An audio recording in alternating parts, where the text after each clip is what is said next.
I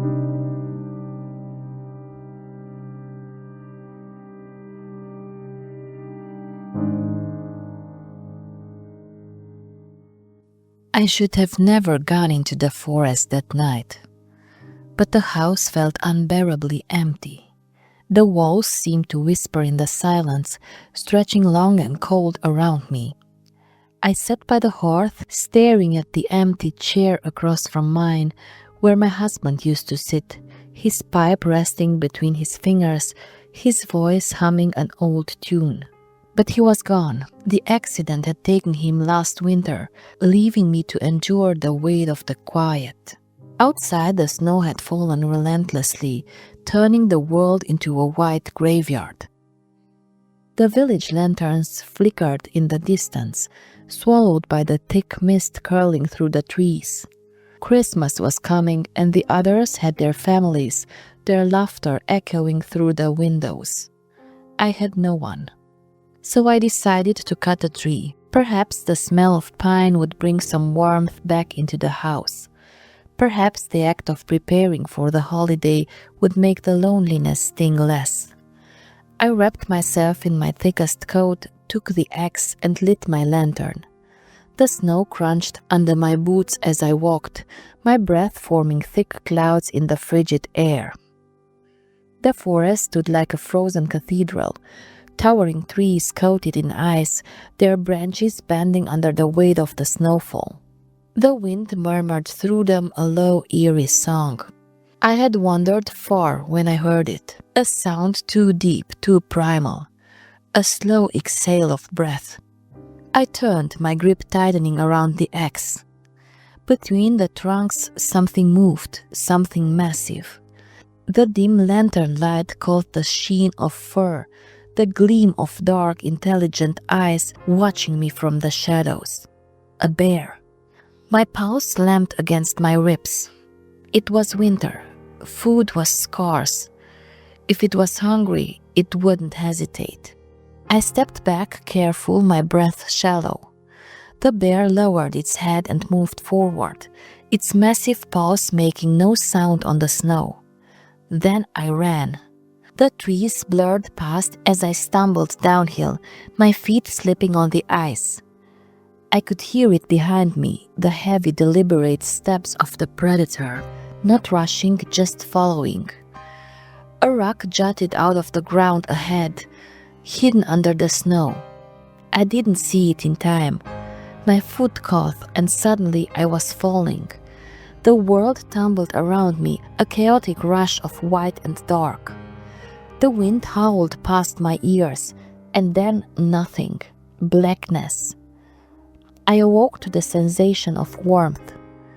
Arms lifted me, strong and familiar, brushing the snow from my face. My body ached, but when I opened my eyes, I gasped. It was him. "You're alive," I whispered, tears blurring my vision. My husband's face, pale and somber, hovered above mine. His eyes were filled with sorrow, his lips pressed in that same thoughtful line I had memorized over the years. "You need to go home," he said, his voice softer than the wind. I tried to sit up, but my limbs were too heavy. But how? Then I saw it, the wound on his temple, the same fatal wound that had taken him last winter. A jagged dark thing seeping into the hollowness of his face.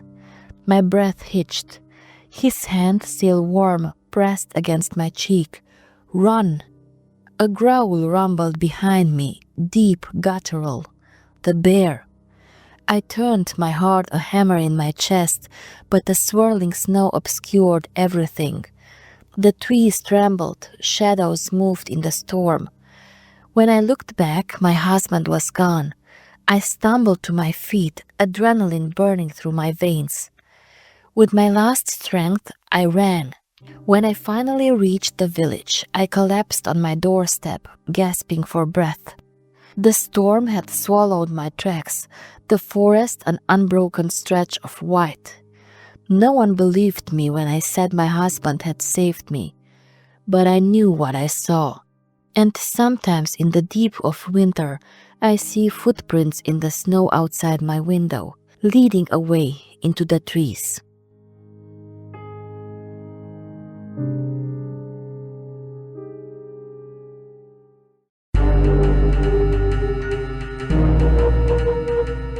The scream came at midnight. I sat bolt upright in bed, my pulse roaring in my ears. The house was dark, the soft glow of street lamps casting long ghostly shadows against my walls. Snow drifted outside, thick and soundless, swallowing the small town in its frozen grasp. Then I heard it again. "Help me." A voice, thin, weak, cut through the night. My skin prickled. I pushed aside the covers, wrapping myself in my thickest coat. The air outside was sharp, biting into my exposed skin as I stepped onto the porch. The street was deserted, buried under a heavy blanket of snow. The wind howled through the trees, and yet beneath it I heard it, a whimper. I turned my head toward the house across the street, the old woman's house. Mrs. Jones lived alone, her husband having passed long ago. I had seen her just yesterday, shuffling down the path, her breath clouding in the cold. Now her front door stood ajar, swaying slightly in the wind. My stomach turned to ice. I crossed the street, my boots sinking into the deep snow.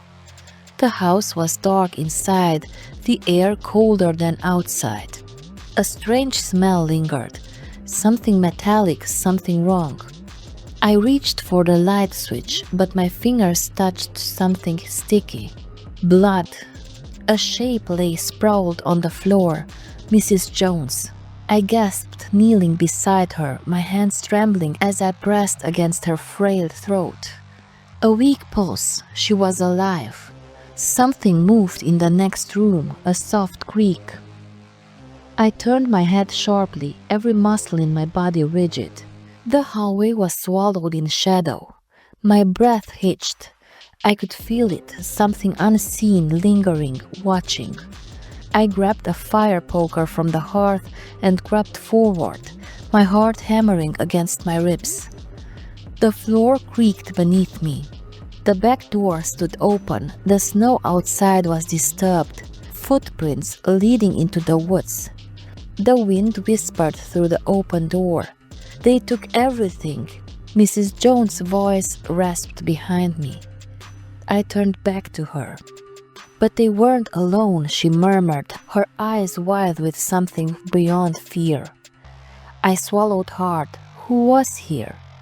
She didn't answer. She only looked past me to the dark corner of the room, her lips trembling. I turned slowly. The corner was empty, but the shadows there were wrong. Too deep, too still. And then they moved.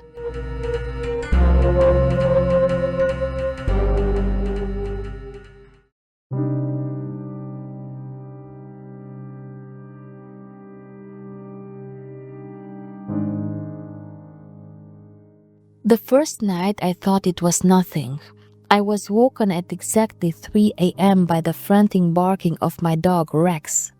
His deep guttural growls echoed through the small house, his nails scraping against the wooden floor as he paced near the door. Still half asleep, I sat up in bed, blinking at the dim light of the dying fire. The room was bathed in the soft amber glow, the shadows of the furniture stretching unnaturally across the walls.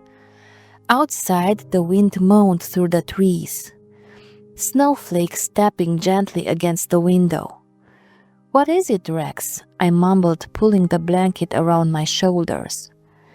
The dog was rigid, his fur bristling along his back, his ears pressed flat against his skull. He was staring at the door, his chest rising and falling rapidly. I hesitated, then pushed myself up, my breath puffing into the cold air as I stepped onto the frozen floor. With cautious fingers, I unlatched the door and peered outside. Nothing, just snow, a thick unbroken expanse of white stretching to the edge of the village. The trees in the distance stood like silent sentinels, their branches bending under the weight of the ice. Rex sniffed the air, let out a low growl, but didn't move past the doorway. "Probably just a fox," I whispered, stroking his head. But as I shut the door, I couldn't shake the feeling that something had been there, watching. The second night, the barking came again. This time Rex was more aggressive. He lunged at the door, his teeth bared, his growls turning into frenzied yelps. My heart pounded as I grabbed a lantern and threw open the door, my breath catching in my throat. The snow outside was pristine, no tracks, no disturbances. But Rex was still barking, staring at something I couldn't see. A deep unease settled in my stomach. I slammed the door shut and bolted it. I didn't sleep for the rest of the night.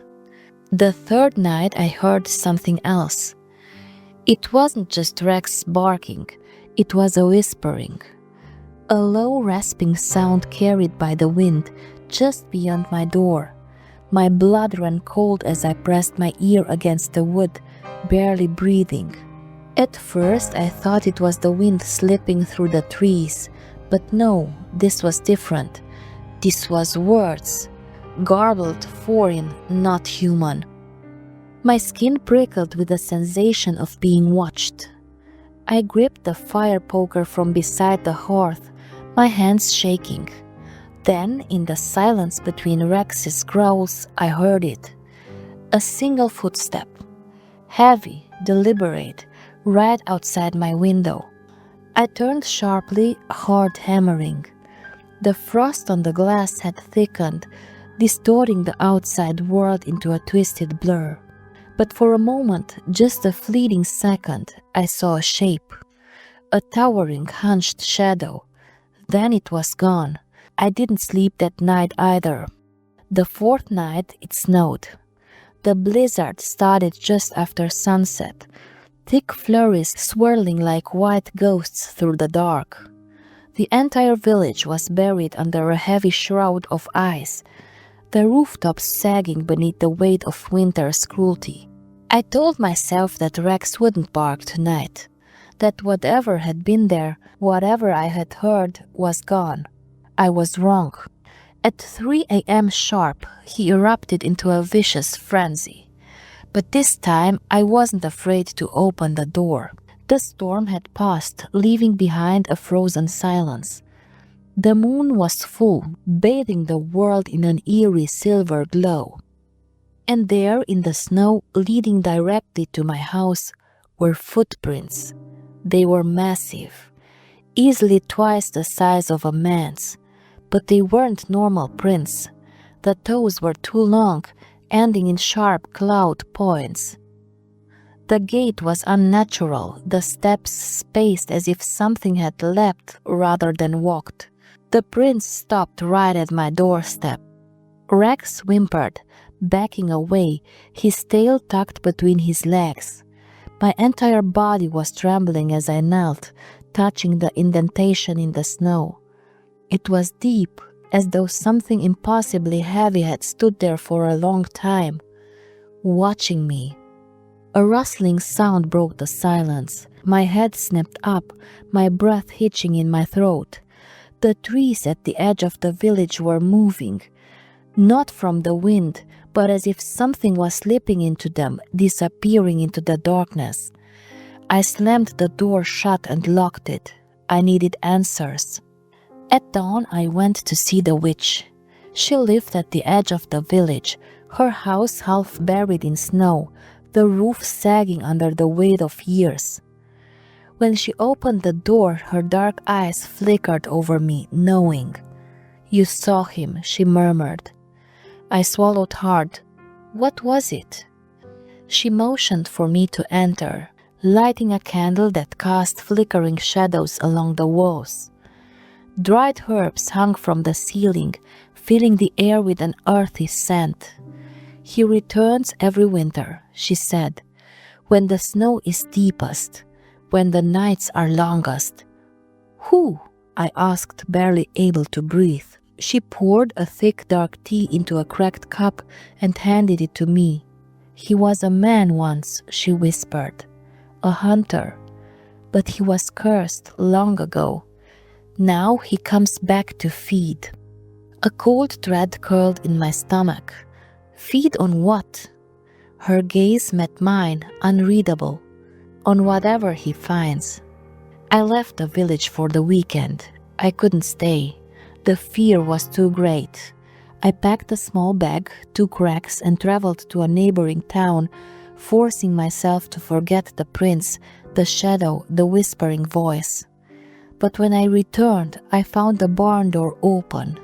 The cows were silent, huddled in the corner. All but one. Its belly had been ripped open, intestines strewn across the floor, the flesh torn apart as if something had fed on it from the inside out. The air was thick with a metallic stench of blood, and the snow outside was disturbed. But there were no footprints leading away, as if whatever had come had simply vanished. I never saw it again, but every year when the snow falls the heaviest, I wake up at 3 a.m., listening, waiting, because I know deep down that someday it will come back, and maybe next time it won't be the cows.